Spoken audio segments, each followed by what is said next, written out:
Alright, so what's up guys, and I'm not completely sure if I posted a video about this, but I am planning to raise meat rabbits pretty soon, so I'm about to finish up my trench here that I'm going to put some chicken wire into so they can't dig out.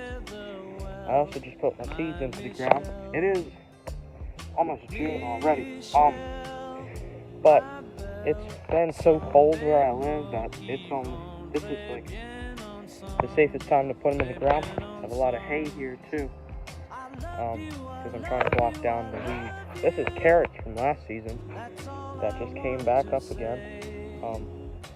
Yeah, but pretty soon I'm not gonna have the rabbits this summer. I'm gonna get them in the fall because I'm not at my house a whole lot in the summer.